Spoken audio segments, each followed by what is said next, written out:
It's called showbiz. Yeah. It's the business of the show. That's Biz the business. stands for business. Oh, well, fuck me. I thought it was just a cool word that just kind of helped, help perpetuate what we're doing here. It's a biz, the biz. Don't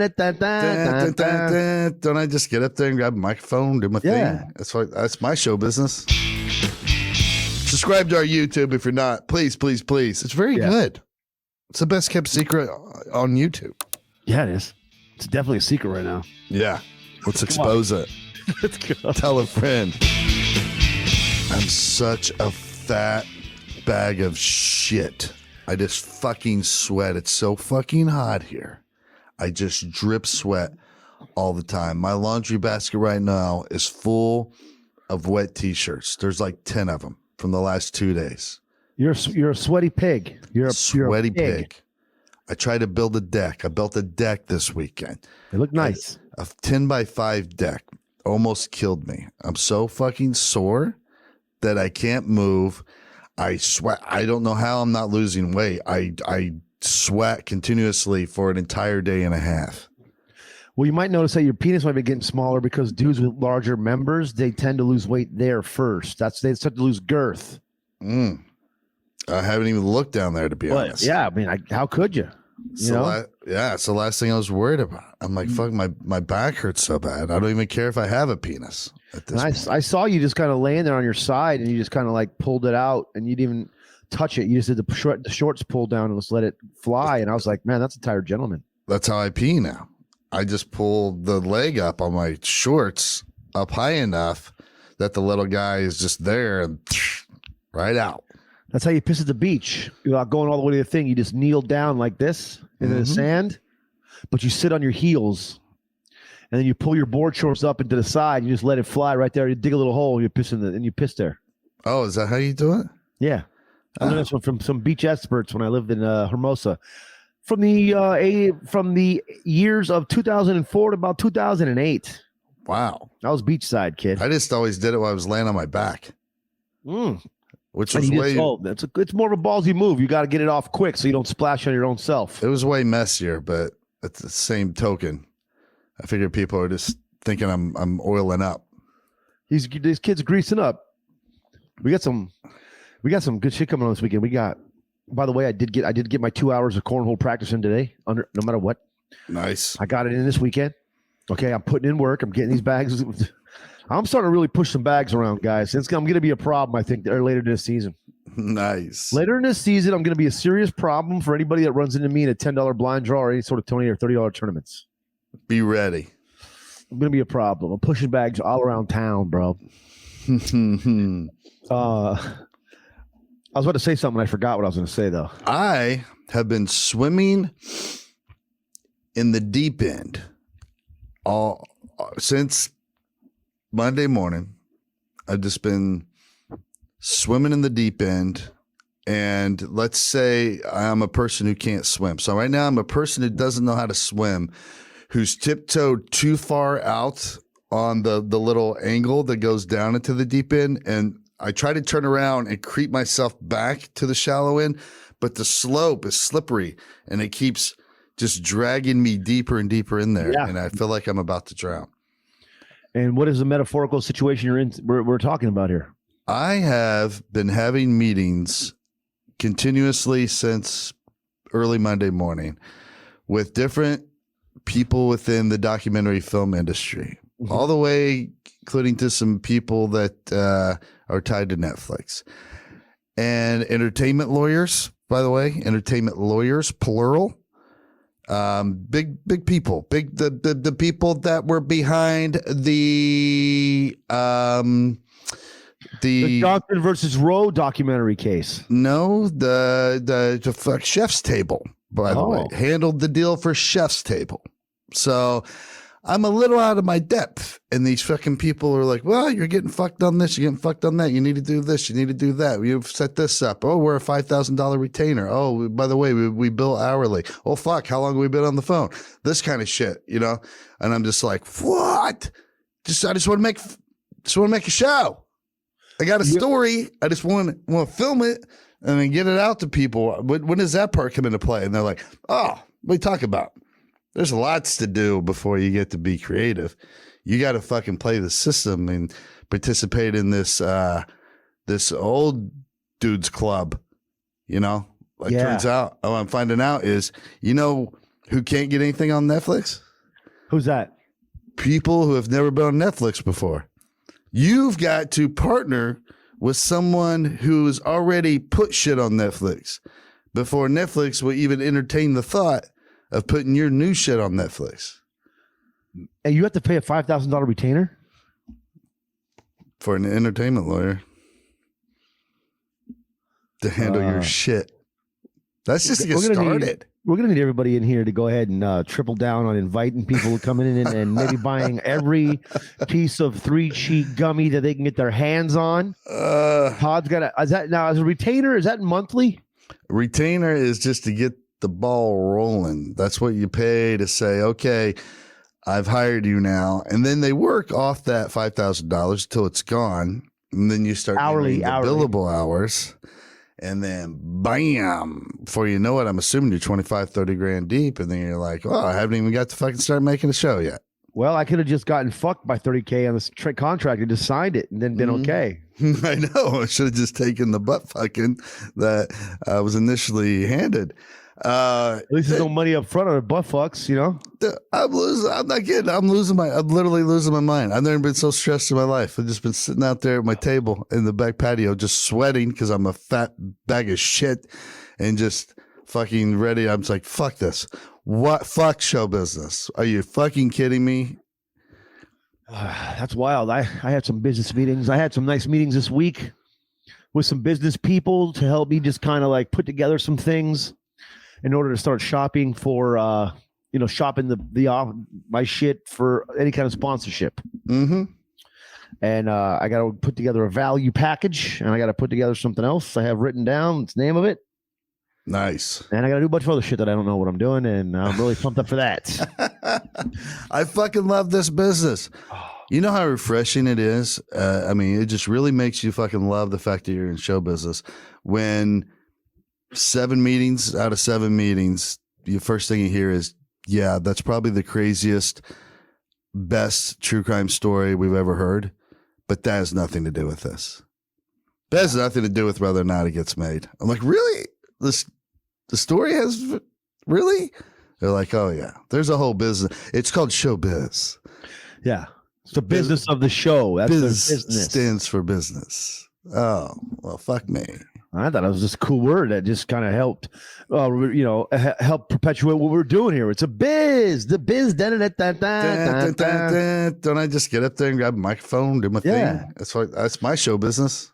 No. Oh man. But I guess when you have all that shit going on, it means there's a lot of money that could be changing hands. So, that's also positive.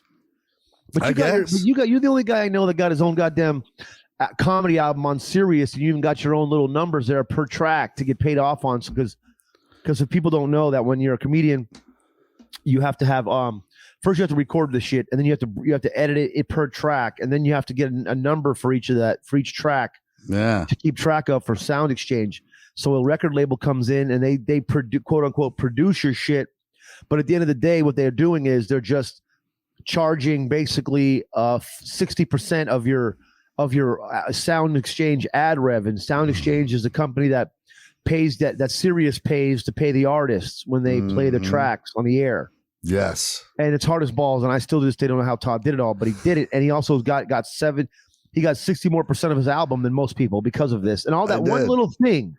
Just buying my own little block of UPC numbers or whatever they're called, and for like $25, I bought like 1,000 of a block of 1,000 numbers, and I just assigned my own number to each track. It's like, dude, I would have given up 60% to a label to do that. Are you kidding me? Yeah, exactly, dude. But that's what happens is because it's convenient, because they put you through so much bullshit to get your fucking art out into the world. You just throw your hands up like, fuck it. Who needs money? Yeah. Who needs money for me to be able to do my art? Just let me know, line up, and I'll just start passing it out. It's a bunch of pigs, Todd, is what it is. Bunch of pigs. Bunch of absolute pigs. And so I got really pissed off at and no label in particular, but the fact that I did get like 8 offers to do my CD, and now I figured out why. It's because they're all just want that 60% sound exchange forever. Forever. Like forever, you get my money. Forever, you pig, because you just did some numbers to a track. That's it. I paid for my own recording too, so there was no way I was giving away that 60%. Kidding me? Because it's a larger percentage than the artist gets. How does it? It's like a 60-40 split. You would as an artist get 40, and then you as the label who produced your own shit gets 60. I think so. The helium's passing around. You get 70% of it. That's pretty good. Yeah, that's good. But still, only for throwing a couple of numbers on, they get 30% forever on that album. Forever, dude. Forever. Hung out with a couple of funny comedians this weekend. Who? Mark. Well, first of all, Mark Ryan. If you don't know who Mark Ryan is, love Mark Ryan. He is Steve Jessup. He's very popular Facebook, YouTube guy, and he does some great videos. But he was there. He was telling me he hit the jackpot kind of early when he got like 5 albums on Sirius. Mm-hmm. And he said it just took him through and made him survive very comfortably throughout COVID because of that. I think he also produced his own shit. Yeah. Dude, there's people that I know right now that still make a decent yearly wage just off their Sirius XM royalties. And just so you guys know, that's called mailbox money in this game. Mailbox money, repurpose your shit. I did get a $70. I did get a $70 check from Sound Exchange last year at some point. Nice. I don't know what it's for. I don't know why I got the $70. I haven't seen one since I signed with a label. When I was not with a label, I was getting them motherfuckers on the regular, and I haven't got one since. Why is that? Well, I did get a message once in my account. I just went in there just to check it blindly, and because I have no notification set up, and it said, "Hey, there's a conflict with all these tracks.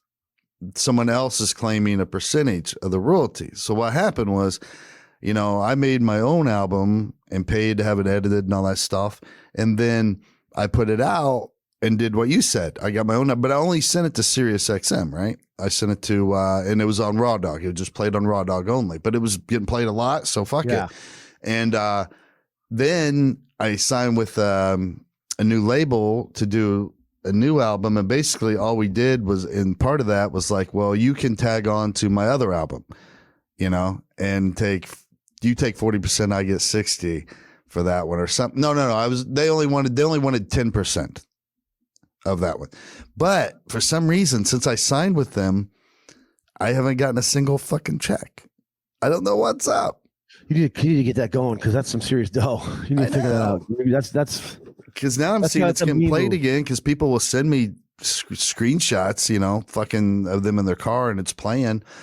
I'm like, that's the fucking ankle gun story. That should where's the other 90%? Where's my $4 for that listen? I don't know how it works, man. I'm so confused. I'm over the biz. Can we just call it show from now on? Yeah, I'm in show. I'm in show. Take out the biz. Show game? The show game? Yeah. Show play. Mm-hmm. Show game. Show fun. I'm going to call it show fun. That sounds like a good little Chinese dish. Oh, I would eat the shit out of some show fun. Let me get the chicken show fun, let me get the pork show fun, and I'll also get the meat, the Migadishu pork. Yeah. Remember Show Fun Hua? He was one of my favorite fighters for a while. Oh yeah, Shogun Hua. Show Fun, I call him now. That's even better name. Word. Mm-hmm. Tyrone Woodley fighting fucking one of the Paul brothers on Sunday. I don't know. What do you think about that? Well, I'm glad that he's fighting somebody real. I mean, yeah. Tyrone Woodley is he was an absolute champion. He's light middleweight or light heavyweight champ, obviously. But again, it's not pure boxing, so it could be an issue. But I don't know. And I mean, I gotta say that at least the Paul kid, no matter what, is trading his nuts off like he's a fucking Russian. Jake Paul is a gamer. Everyone, even MMA people now recognize that he's a gamer. Like he's a boxer. He's a real boxer who hits like a ton of bricks, evidently. Well, I mean, he hit Nate fucking Robinson. You know what I mean? Mm-hmm. Mm-hmm. And again, these people don't get that you have to train for this sport. Just because you're athletic don't mean dick. Mm-hmm. Your feet are in the wrong place. Your hands are all over. Your balance is all fucked up. You can't throw punches. Listen, that punch Smitty hit me with, I could take that punch 100 times, but my feet were parallel. They were next to each other like a fucking Momo, you know. Right. And I was off balance. It was a perfect punch, and that's why I went down, because of my balance and my stance. Mm-hmm. Not because he hit me so hard. I could have took, if my back foot would have been planted, I would have just taken to the face. Yeah, it just knocked you off balance. Was all. Yeah, like you weren't cloudy headed. Yeah, it was a great punch. But I listened to Chael Sonnen, and my boy Chael says he's got some boys who have been in the gym with Jake Paul. Said he hits like a fucking ton of bricks, like he's legit. Well, he looks like it. He's a big hossy ass kid, bro. Mm-hmm. He works out. He lifts weights. He's fucking, you know, he's definitely has a chip on his shoulder. Yep. He's throwing punches with a chip on his shoulder. I mean, everybody hates him, and it fuels this kid. I bet Tyron Woodley, former UFC champion, and a good stand-up guy. Great stand-up guy.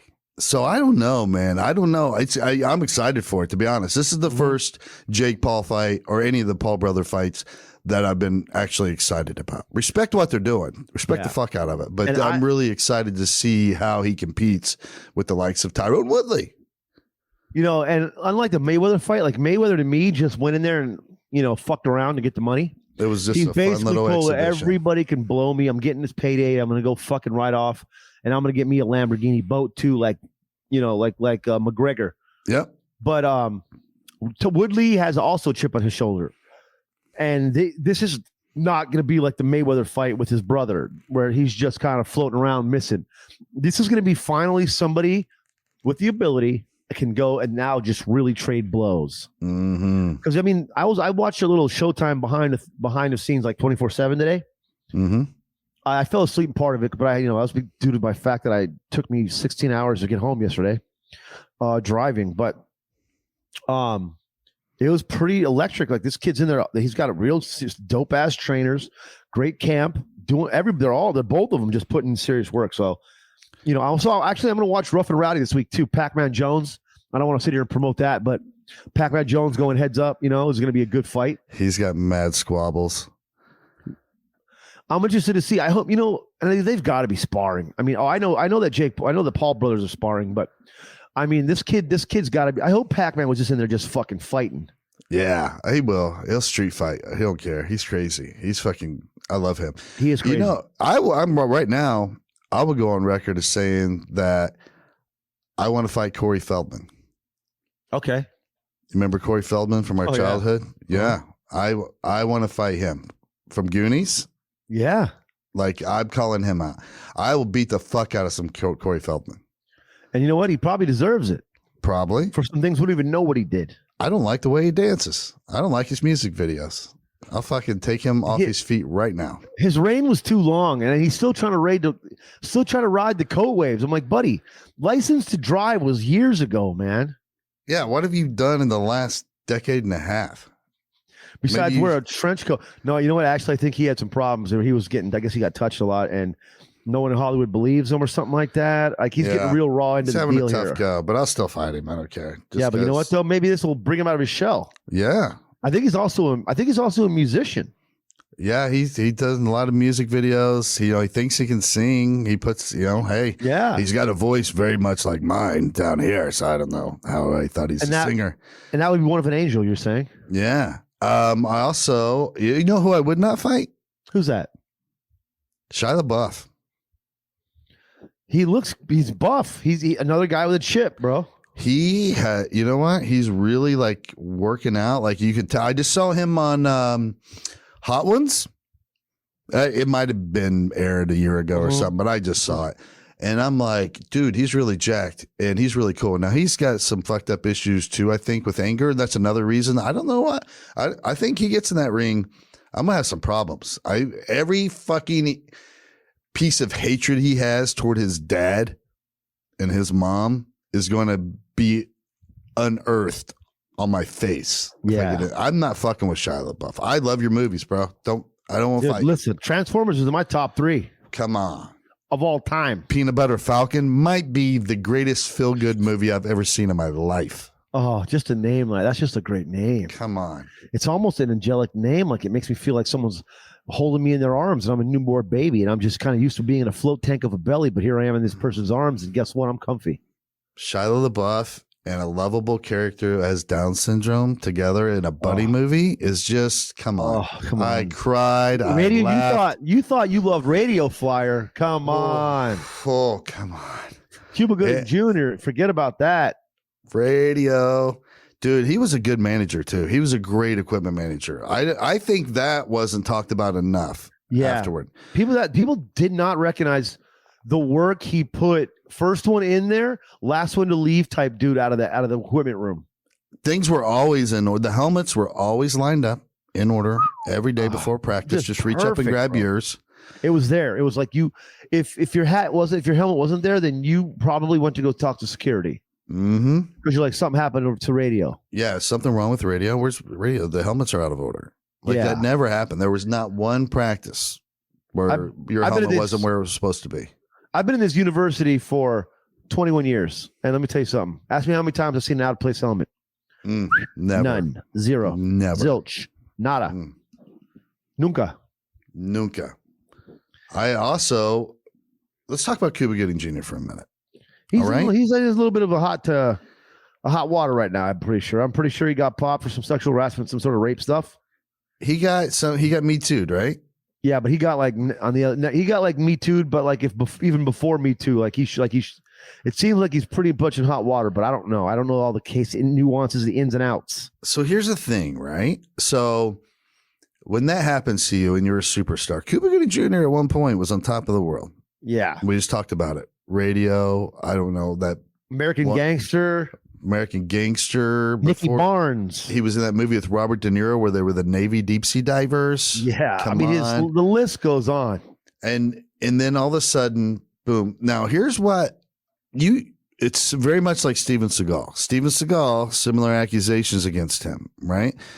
But for some reason, it's still cool as long as you only do movies that go straight to streaming platform. Or it used to be straight to DVD. Now it's just straight, right? Because straight to the stream. You can right now find Cuba Gooding Jr. He has 473 movies you never heard of on Netflix. Yeah. Right now. You know why he got into Netflix? Because he knew somebody that had already been in there. The good old boy system. Yeah. That's what happened, bro. He said, you can't keep me out of Netflix. I already know somebody who's got stuff on Netflix. And they're like, shit, you're right. I'll tell you right now, well, you know what's worse than having no Coronas? Just having one Corona. Just one Corona, dude. Because I've never drank just one Corona in my entire life. It goes down smoother. Like it's almost like if you could whip up yogurt and make it I don't know if you can make anything smooth as a first ice cold Corona. It's like a 3 drink pop and it's gone. It's like the warm up, buddy. What's your stance on Corona Ritas? Corona Ritas? The big ass margarita with the Corona turned upside down that constantly feeds into the margarita. That's probably what they're drinking in the waiting room in heaven, bro, when they're getting classified. That's a goddamn cocktail.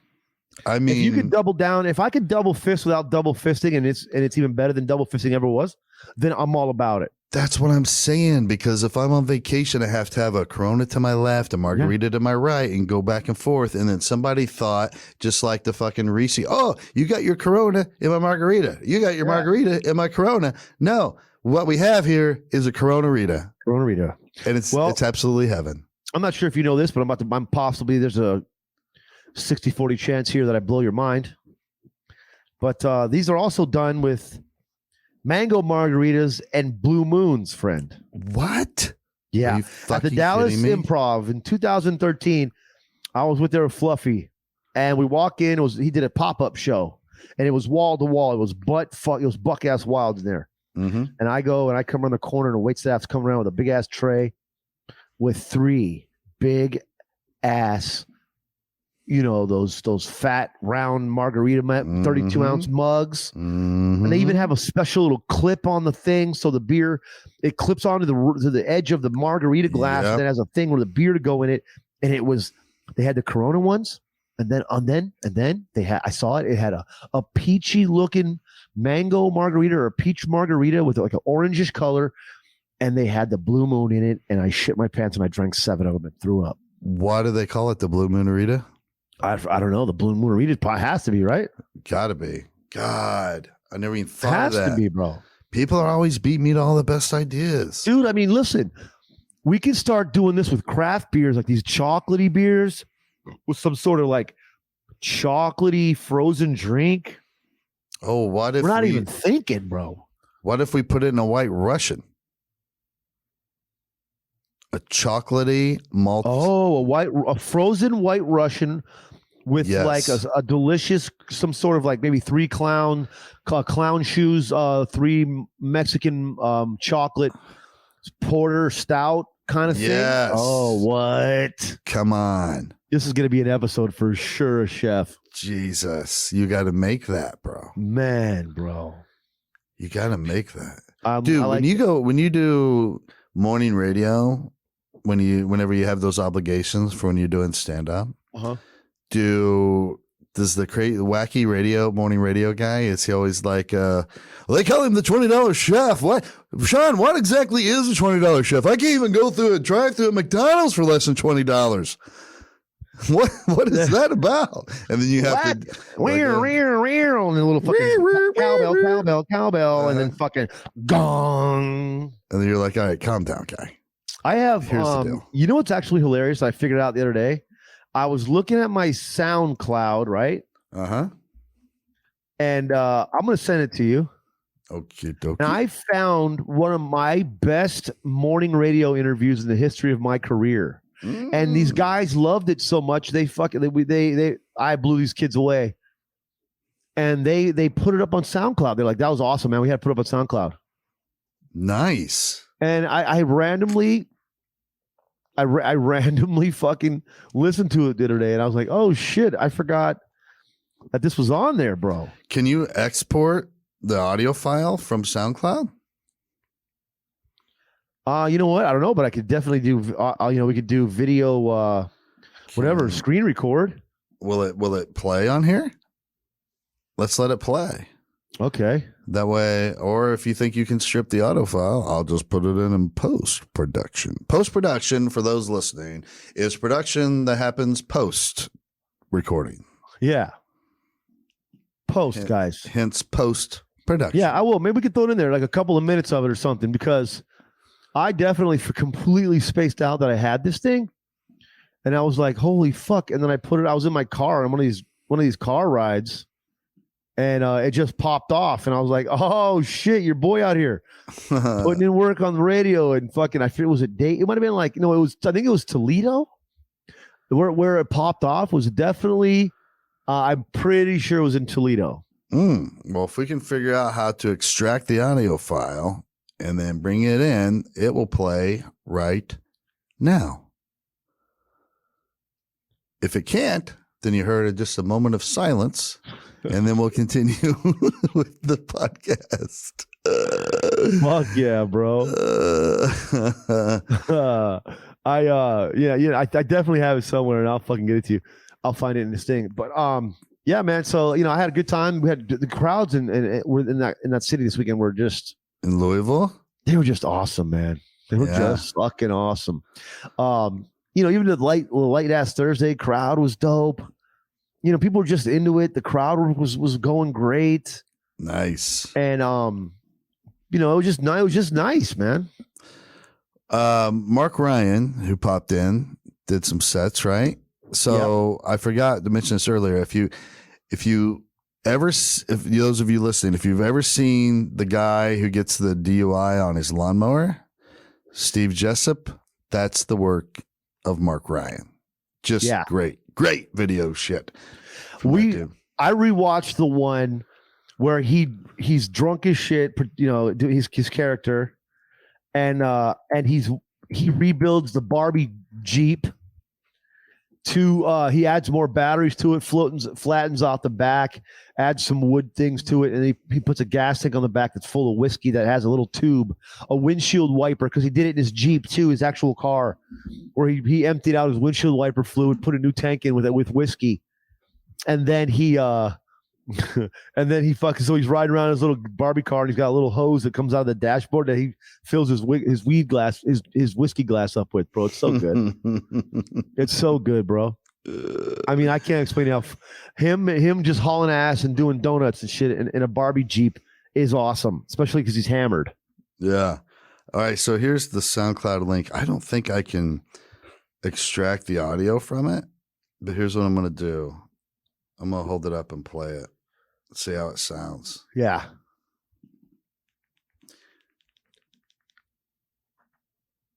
And I'm going to allow track my activity. No, you're not tracking my activity. Why do you want to track our shit, bro? DJ noise has ever been made on a hometown rock station. Rewind that. That's not a hometown rock. Uh-oh. No, I'm a pioneer. Argument like this. Here we go. Shaun, say your last name for me. I don't want to screw it up. Latham. That's what I thought. Okay. Shaun And it always Latham. follows by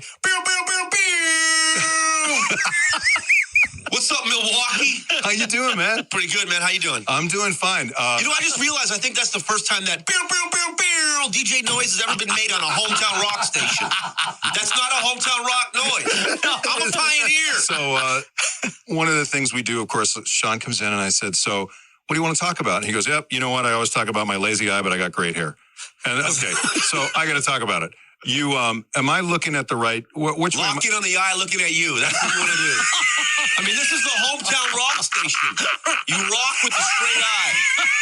All right, don't worry. My lazy eye is out rocking on another station. Let him do what he wants to do. It's a one-man gig. Pirates wore patches and made it to a new land. That's great. They didn't have compasses or the GPS. They had the sun and a lot of beer. I could handle one strong eye. Because everybody's got something wrong with them, right? Yeah, absolutely. Shout out to perfect people out there. But but that's why I don't have a lazy eye. Because look at this John Stamos. Look at this. Your hair is beautiful, man. I mean, that's shine. That's genetic. Thick black hair right there. Yeah, right there. Flows. It moves. It does. You know, because you got to give the highlights for the dudes, and you got to throw a little hair in there for the honeys. Right. And that's what I'm trying to tap all markets. Women do love the good hair, though, right? I mean, that's like the big thing. Yeah, well, it's definitely a big deal. Like, I would way rather have a lazy eye and wonderful hair than have awesome eyes and just be bald. You don't want to be, like, you can't pull off, like, having nice eyes is only cool when you're looking at somebody. If you're blinking or sleeping or not, or just by yourself or something, no one cares. It's like, oh, look, it's just another dude with normal, nice eyes. Lazy eyes are popular right now, guys. I got 3 people in the Milwaukee metropolitan area ask me for a picture because I have a lazy eye. Now, they had no idea I did stand-up. They're just like, that eye is so sweet. I said, yeah, because this is a hometown rock, Milwaukee, 96.5. All right, so when you were growing up, though, I bet you didn't quite love it as much as you do now. Oh, no way. Yeah. It was the worst. Yeah. Kids are the worst. But I also learned how to talk crap so well, like, just the verbal sparring. Sure. And I'm like, that's my favorite thing. Like, now I really appreciate a creative lazy eye joke. When somebody gives me something good, I'm like, dude, I have never heard that one. Who would make a lazy eye joke? Everybody has a lazy eye joke. Everybody's got, hey, you should use this in your act. I'm like, yeah, you're right. I should use that one in my act. That's a good one. I can see people on the side. That was awesome. You're the most creative guy ever. Wow, we should trade lives. Why are you working at this car rental counter? Wow, Dollar Rent-A-Car doesn't know what they got. All right, I just Googled it. There's 1,190,000 pages for lazy eye jokes. See what I'm saying? I had no idea. Wow. I had no idea. Yeah, but you did. You turned it around. You made it cool. Well, they're real cool. The other day, I was a girl after a show. She goes, I have a lazy eye too. Look, and first of all, I always know. Like, I can walk into a room, a nightclub with 400 people, and I know the guy in the far back of the room by the coat check. He's got a lazy eye. You just know, right? And this girl's telling, I'm like, look, you don't have a lazy. She's like, yeah, I do. Look. So we're sitting here. I'm like, having this argument. Like, it's so cool now that I'm telling her, no, you don't have a lazy eye. Yeah, right. But the dude in the booth over had a glass eye, and he's like, yo, you guys with your weak, lazy eye, can you pop it out and shine it? No. Then relax. He popped it out and shined it. I love the fact that there's a guy driving in Milwaukee now who's bald saying, you know what, he's right. Yeah, I wish I had great hair and a lazy eye. Yeah. Well, I'm cool with it, but maybe a lot of women like bald dudes. That's why they also win. Yeah, they do. They win too because there's somebody for everybody. Mm-hmm. You know what I mean? Oh, that's 100%. Yeah, 100%. Right. And I like what you said that everybody has something. Mm-hmm. Everybody has something. And once you really just hone in on that and you just accept it, it's so much a smoother ride. Exactly. So much of a smoother who ride. I am. Where's the sense of humor come from? Does it come from like a regular radio stuff uncle here? or anything like that? And then it goes. Now it's the get to know me a little bit. Yeah. I've already bust them, get their attention, Uh-huh. And I'll even figure out how to end this in a second. I can't turn it off. It's taking over. I have a bunch of ads now. It wants me to like a track. I don't want to like a track. Hit the 2 lines. Hit the pause. I'm just going to. I did the old center drop. Boom. Gone. Yeah. Fucking. That was go. fucking gold, dude. That's the kind of morning show appearance that in a sleepy little town will fucking sell out your show. They're like, what the fuck? What's this fucking maniac doing in town, bro? I love it, dude. That's so great. I had to go on this TV show. I always liked going on the morning TV shows where you you have the one I did. God, where was that? Springfield, Illinois. And I had the 2 morning show hosts and then the weather girl on the other side of me. And I'm just sandwiched in the middle. And I just ate that shit up. We went to fucking town. I stayed for 3 more blocks than I was supposed to. That's we awesome, went to like bro. 4 commercials. I wanted to get up. I was like, can I get up and do the weather thing? Yeah. And they're like, I don't think so. And there was a guy back there waving his hands of the sign across his neck. No. I'm like, no, the guy can't do the fucking weather too. I jumped in on a cooking segment before on one of those shows a couple different times, bro. They had the cooking guy over there ready to fuck some shit up, and I hopped in on it. Nice. From over there from the benches. Those ones I wish I could do more of, just so I can get more comfortable and really just be a fuck face and just have a good time. You know who really does awkward at those and it really crushes is Sam Morrell. He does he says some wild shit on those news shows in the morning. I can imagine. Which, by the way, I don't know if that's how many people are watching that. It depends what city you're in. Because I've had people before come up, and it's never like going to make a difference in my paycheck. But there'll be a table, and they're like, "Oh, we saw you on the morning show, or we heard you on the morning radio show. And you were so funny." I think, we got to come out.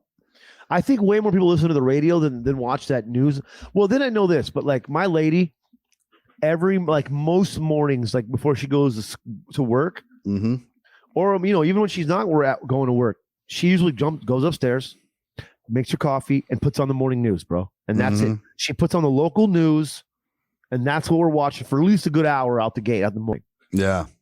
That, and she gets her coffee, and then she's off and running, but she has to go watch the local news. So, I guess there is a demographic of people who do enjoy, just in general, is their little go-to thing in the morning when they're getting ready or whatever. Yeah, there's a show here that's called Indie Style, and it's the morning TV show, and we used to have to do it all the time for Morty's. When I first moved out to Indy, I remember I was hanging out with Kurt Fox, and I had to drop him off at Indie Style. He destroyed, bro. I bet. He destroyed. By the way, there's a new show on Hulu called Reservation Dogs. He plays in it. It's awesome. He's in that? He's fucking, I got a great role in it, and it's a great show. I watched episode 1. That's what I forgot. I spaced out. I was watching that when you I sent the link, fucko. And I was like, oh, shit, it's already 8:15. My bad. And, and I ran down, but I was watching episode 2 already. And, dude, Kurt... He's one of my favorite people. If you guys don't know who Kurt Fox is, you got to get to know him too, man. He's been in so much stuff. He's a journeyman actor. He's always in all these cool shows and things, but never nothing well, he was in that one really, really popular show, The Community. Yeah. He's always in really awesome, popular shows. He always has these cool roles. And, he's never like The Rock, like the main guy in a movie, but he's always a character actor. Yeah, always an awesome character. And it's some dope ass television show, bro. Whether it's a cop show or Community, now it's this. But his stuff is so funny. His comedy's so funny. But the best part about him is just talking to the guy after the show, bro. You feel like you've walked into some sort of like shaman's tent. And you got this guy just hitting you, and he doesn't have ego. He doesn't have pride. He's just like this being of knowledge and information. And he thinks that, we need to have him on. We need to have him on this show, dude. I'm gonna call him after this. So I'm gonna hit him up because let's have him on the next episode because I love him so much. Like he and I spent a night at a strip club together, and he dropped all kind of wisdom. Like, dude, he is. And for one, people should know he is one of the top joke writers I've ever seen. Like, I'm talking about a purist, short form, brilliant. Go to jokes. his Instagram, and all it is he drops his one lines over pictures. Oh, it's so good, and it's so good. He was married at one time to Clint Eastwood's daughter. Like, just the coolest life. He's a professional tennis player. He teaches tennis to rich people still. Like, just a cool ass dude. Kirk Fox, bro. Here's one of his last memes he put up. Today I looked up dishonorable discharge and was surprised to learn it had nothing to do with STDs. Okay. I guess he's working with Tom Segura right now. Oh, is he really? Yeah. Here's another meme. Ladies, unless you're very sick or extremely dangerous, should not be dancing in glass boxes or cages. I don't know. It's a picture of somebody dancing in a glass box. My name is Kirk Fox. Sometimes I pretend I'm a cop. I know it's against the law, but that's because I'm a good cop. I know the law. Just shit like that, bro. And it's just this picture of him just being a fucking goof, bro. It's so good, man. And man. We need to have him on the show. He's so he's epic. Listening to him, and I remember one night at Morty's, we were sitting there afterwards. It was just, I'm not sure exactly who else was there, but Bowers was there. I was there. Kirk was there, and somebody else that just didn't understand who they were speaking with was there. And they were one of them people that's kind of like, earlier in your career, you're bigger than, your britches. You're bigger than what's the saying? You're too big for your britches. Yeah, you're too big for your britches, and you feel like you're farther off than you are, which we all kind of go through when we get to a level where we start to do well a little bit. You get at least getting more laughs than you've been getting, and then you think you should be the middle act, and all that. Right. It was one of them situations, and I never heard somebody get broke down so perfectly and like so and so rightfully so. I mean, the guy was was such a skewed dude. And to hear Kirk Fox ask this man questions and just bring him to I just sat there and I honestly to this day, I talk to him, I'll call him up and I'll just be like, thank you, man. I needed to talk to you. Like I needed this conversation. I needed to get my head back to normal. I needed to have somebody I'm telling you, it's like you're talking to a fucking shaman or something. Yes. I need him to calm me down on this. Yeah, this fucking industry shit because I'm about to jump off a ledge. But he's just a perfect dude because he's been through so much. And I know what he'll say too. He'll be like, "Listen, you're fine. Yeah, it's your story, right? That's what you said. It's your story. Then it's gonna find a home. Don't sweat it, bro. If that person doesn't want it, the next one will. Like he just he has patience for days. His whole career seems like it's like that, right? Like he just." Yeah, because it's never. He's like the Bruce Lee of comedy. He be water. Yeah, be water. Be water. Oh. That's a really good way to kind of put Kirk Fox. Yes. What's funny? Even before I watched the show today, I was sitting there and I was like, man, I have to call Kirk Fox. I haven't talked to him for a few months, and it's kind of too long. And then I go, oh fuck, his new show. I haven't popped it in yet. So I started watching and going ham, and I'm just like, oh, this is beautiful. This show is awesome. I love the setting. I love how they're shooting it. It's just something it's one of them shows where I'm like, man, that's what I want to be on. One of them shows. Speaking of shows that our friends are on, it's our own show, the Ms. Pat Show. Yes, Miss Pat Show. So I got myself BET Plus. If you want to watch it, you got to sign up for BET Plus. That's where it is. And listen, it's really good. I bet it's funny as fuck, bro. Funny as fuck. It will take you a minute to adjust because they did this by design. It's a throwback to like the heyday of sitcoms, like All in the Family and the Jeffersons and those type of shows that also like had a lot of fucking real shit to them. Like they were hilarious, but they also had some real world shit to get worked out in each episode. And that's what this does. So for a minute, you're like, wait a minute, this isn't what I'm used to watching because it's very sitcom-y and it was filmed in front of a live studio audience. It's not like Shameless and the shows we see now. It's sitcom. It's in its purest form. But you know what? You'll get used to it really quickly. And it's so good. Like I am so, and we've had our ups and downs, me and Miss Pat, right? I've been on the outs for a long time with her and then we made up and I am so happy. It's one of those, like when you watch it, you'll want to tear up. You're like, oh my God, the lady found it. And you know what else? What else I love about this show, about her show, that I haven't even seen it yet, is I know that she's been working on it for 3 fucking years at least. Yes. This has been stuck it out since before the old Mortys, like, well, not the old one, the new one is when I found out about it. But she's been working on this probably since 2017. No problem, bro.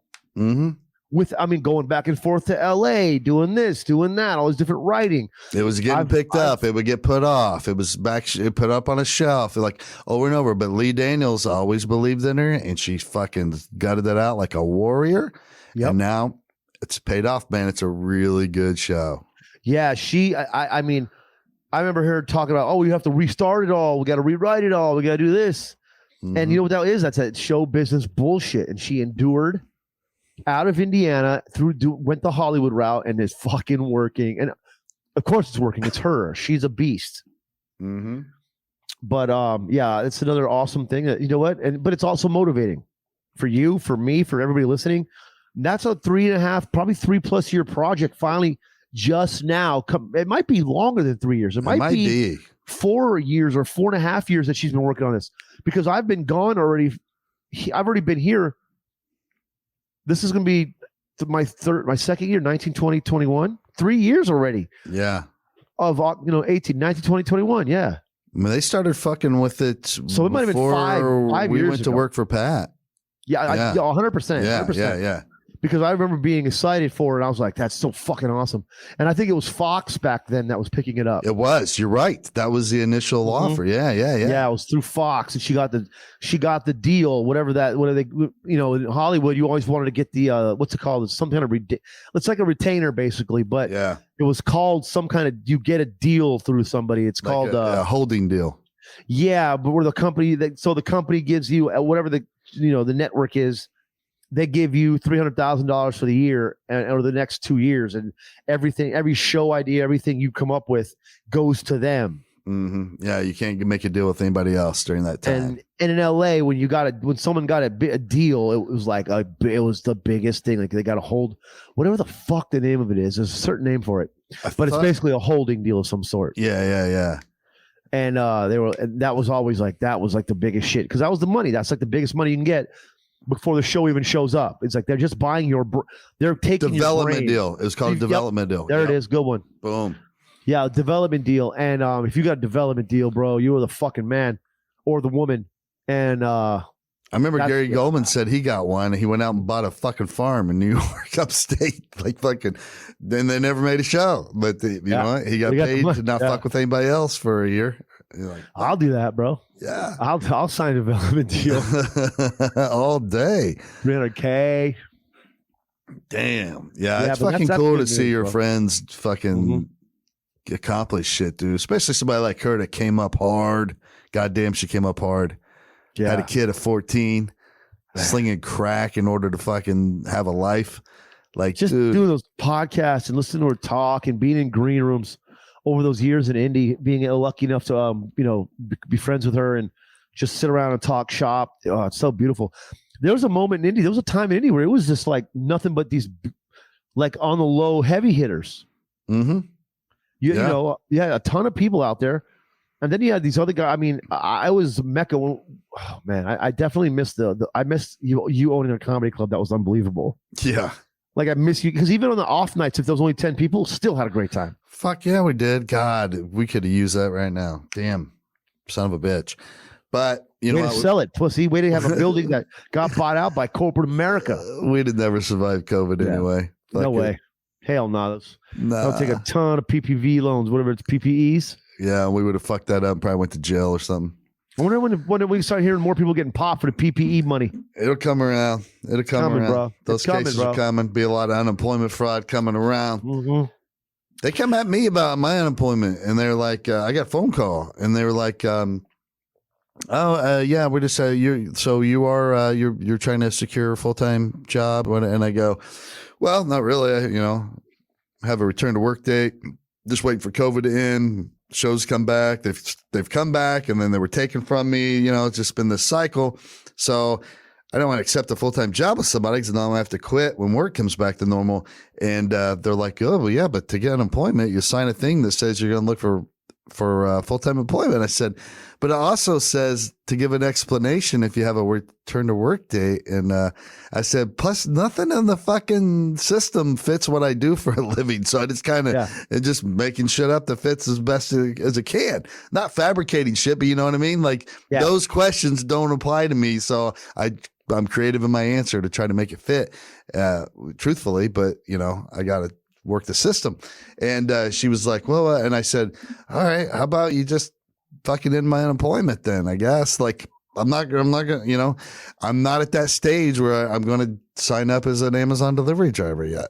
So if I got to do that, I also don't need unemployment because I'm pretty sure I can get that job tomorrow. So then so they fucking, all right. And I was like, okay. Because I don't want to get in trouble. I'm like, am I in trouble? And she's like, no, but when I'm saying it, I go, oh, I get it. I'm not doing it correctly. Okay. Oh, wait. So she said, yeah, you could? No, get in trouble? No, she said, you're not in trouble. We're just trying to, check up with people to make sure they're doing what they're supposed to do. And part of that means you're supposed to be looking for a full-time job, like any job. And I'm like, oh, I just thought it meant like a job that I like. not any job, or a job that fits my career, I'm a radio host. Whatever. That's what I had to put on there. I was like, oh yeah, radio, whatever. Yeah. When I mildly attempted, and then they just I got winded by the fucking 7,000th loophole and gave up. They make that shit hard, dude. They make it hard. But what's important is, Todd, on Wednesday at 11:15, I go back to get my hair cut again by the guys who cut my hair better than ever been cut, outside of when Kristen did my shit and it made me a little bit more cool back in the day when I first went with the undercut. Yeah. I saw Kristen and Jason McAfee at Clayton's concert there at the Yard in Fishers. Are you going to their wedding? Great couple. I doubt I get an invite. I don't get invites to those things anymore. But if I do, I'll be glad to go. But I definitely got the invite, so they already went out. So nice. You found out live on air you're not going. Probably. You want to be my +2?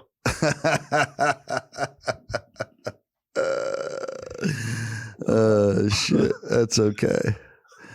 I still love you, J-Mac. I get it. Yeah, and you know what? He probably don't even know, bro. Yeah.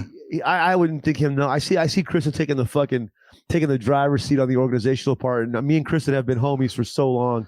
Yeah, like we were always homies, dude. Like we always were boys. Mm-hmm. So I mean that's how I got. I'm pretty sure that's how I got the invites. Yeah, I mean, and they like my lady, and then she likes my girl too, so that always helps. Nice. Also, I don't check my mail very often, so it could be in there. You don't even know. You never. Maybe know. It went to the wrong shed, bro. Maybe they sent it to the wrong shed somewhere else. Could be. Now you got multiple sheds. We're thinking about opening up a few more sheds in your backyard. If you were interested in possibly maybe investing and becoming a shed owner in Todd's backyard shed area, then Shed Town. Listen, we're thinking about obviously once more of the sheds come in, and we can start getting a little property tax flowing in. We can start with the infrastructure of the decking walkway to link them all up together. If I get 2 more sheds back there, I can incorporate it as its own town.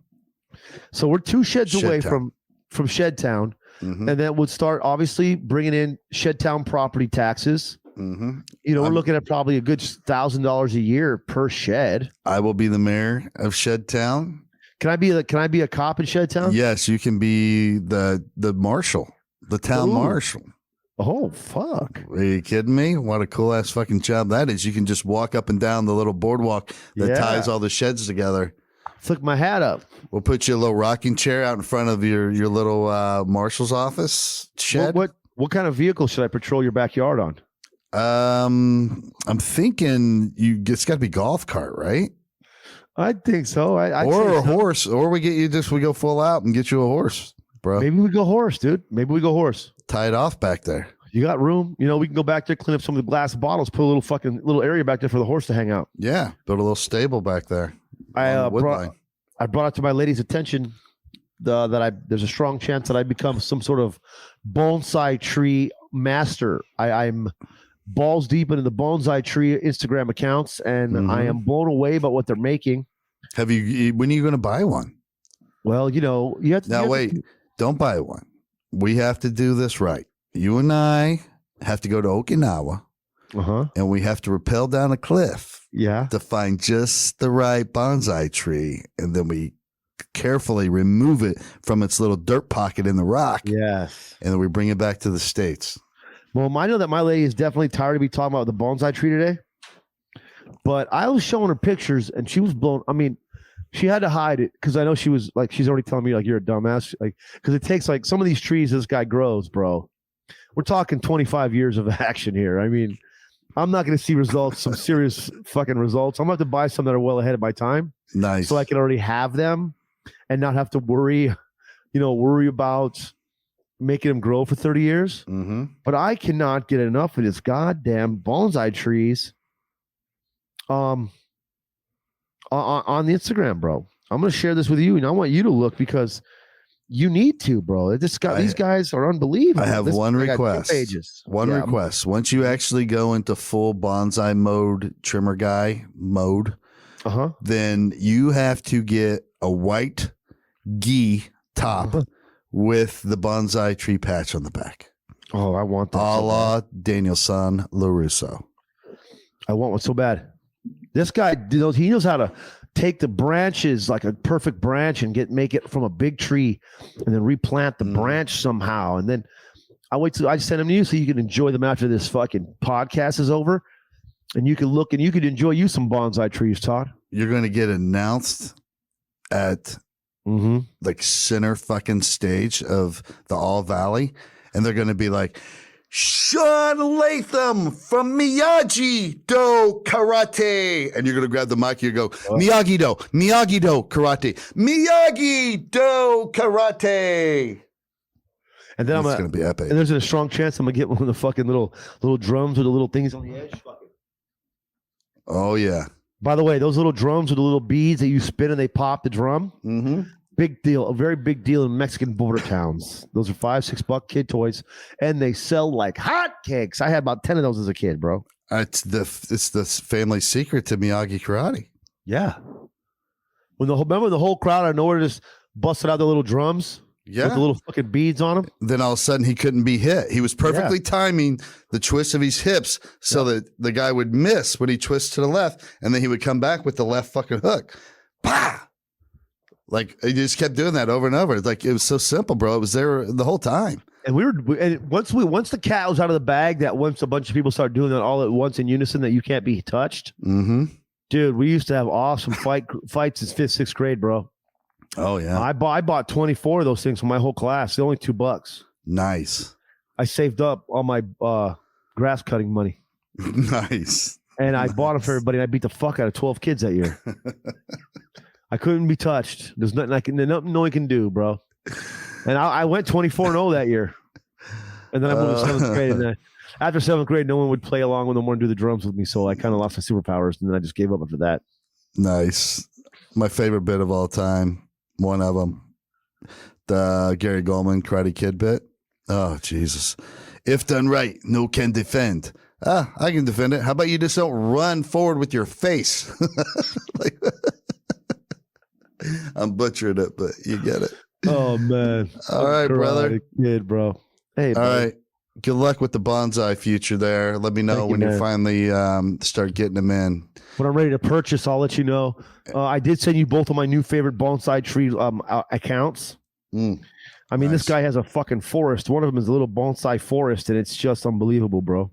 Oh, I love it. Look at that. These trees are incredible, man. Well, as soon as you get your first tree, I will be on Amazon ordering you your extra large white gi with the bonsai tree patch on the back. Well, I appreciate you, homie. Miyagi-Do Karate. All right, brother. Love you. Love you, buddy.